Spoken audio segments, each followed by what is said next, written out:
RTI Live News. Ask for right. RTI Live News కి స్వాగతం. పార్వతీపురం మన్యం జిల్లాలో అద్భుత ఆలయం ఉంది. కాశీకి స్వరంగ మార్గం కలిగింది. కాశీ నుండి గంగాజలం తీసుకొచ్చి పూజలు చేయమని 1550 సంవత్సరంలో ఒడిశా రాష్ట్రానికి చెందిన అజన్మ బ్రహ్మచారి గర్భిదాసు బాబాజీకి స్వప్నంలో కనిపించి చెప్పారని, హఠాత్తుగా కొండపై రాయి పడుతుందని తన తపశక్తితో అడ్డుకున్నారు. వారి వీపుపై జంధ్యం ఆనవాళ్లు. కాశీకి పోయే స్వరంగ మార్గం మూసుకుపోయినప్పటికీ దాని మార్గం ఇప్పటికీ కనిపిస్తుంది. కాశీ గంగతో కొలవడం జరిగింది. కాశీ విశ్వేశ్వరుడుగా ప్రసిద్ధి చెందారు. అడ్డు శిలాకాల క్రమేణా అడ్డాపు శిలగా మారింది. ఇచ్చట 2012 తర్వాత శిథిలమైన ఆలయం అభివృద్ధి చేశారు. 6 ఆలయాలు అభివృద్ధి జరిగింది. కొండల మధ్య శివుడి విగ్రహం చాలా ఆకర్షణీయంగా తీర్చిదిద్దారు. ప్రస్తుతం కళ్యాణ మండపం కూడా నిర్మాణంలో ఉంది. పార్వతీపురం టౌన్ కి 4 కిలోమీటర్ల దూరంలో ఉన్న ఈ ఆలయం ఒక అద్భుతం.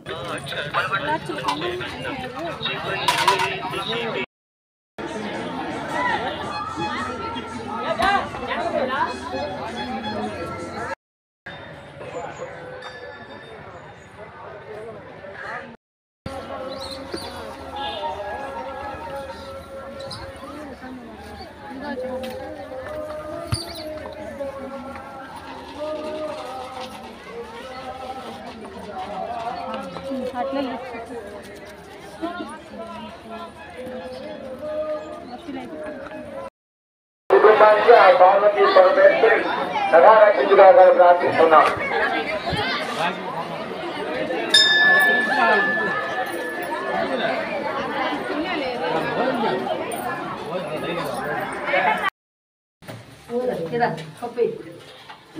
ఇది ఎక్కడదా కింద నుంచి ఇటు కింద కొప్పేసి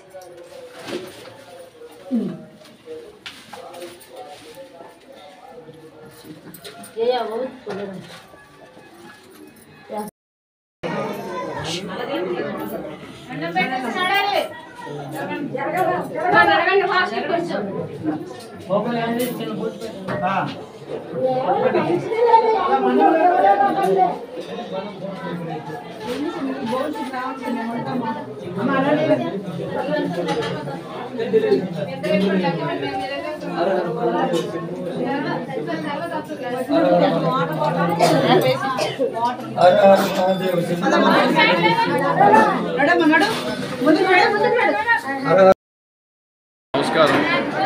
400 సంవత్సరాల క్రితం ఏర్పడినటువంటి స్వయంభూ లింగం ఇది. కాశీ విశ్వేశ్వర స్వామి దీని పేరు. గతంలో ఇక్కడ స్వరంగ మార్గం ద్వారా వెళ్ళి కాశీ నుండి గంగాజలం తీసుకొచ్చి అభిషేకం రోజు చేసినందువల్ల దీన్ని కాశీ విశ్వేశ్వర స్వామి ఆలయంగా ప్రతిష్ఠ చేయబడింది.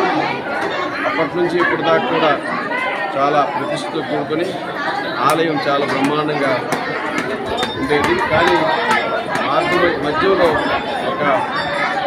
నేను 2012లో వచ్చి శిథిలావస్థకు చేరుకున్నటువంటి ఆలయాన్ని మరలా పునర్వైభవాన్ని కల్పించాలనేటువంటి ఉద్దేశంతో ఆలయాన్ని డెవలప్ చేశాము. గతంలో 6 ఆలయాలు ఉండేవి. తర్వాత మరొక 6 ఆలయాలు కట్టి ఈ ప్రాంతంలో సుమారు ఈ ఆలయ ప్రాంగణంలో 12 ఆలయాలు ఉంటాయి. నవగ్రహ మండపం ఉంటుంది. కాబట్టి ఆలయ ప్రశస్తత అయితే చాలా ఎక్కువగా ఉంటుంది. ఈ ప్రాంతంలో స్వయంభూగా వెలిసినటువంటి కాశీ విశ్వేశ్వర స్వామి. ఇక్కడ మా పంతులు గారికి ఈ ఆలయాన్ని గతంలో ఆజన్మ బ్రహ్మచారి ఉండేవారు. వంశపారంపర్యంగా 400 సంవత్సరాల నుంచి వాళ్ళ ఫ్యామిలీ ఈ ఆలయాన్ని అర్చకులుగా ఉంటారు. స్వయంభూగా ఉన్నటువంటి ఆలయం ఇది. కాబట్టి ఈ ప్రాంతంలో కాశీ విశ్వేశ్వర స్వామి చాలా ప్రసిద్ధి చెందినటువంటి ఆలయంగా తెలియజేస్తున్నారు.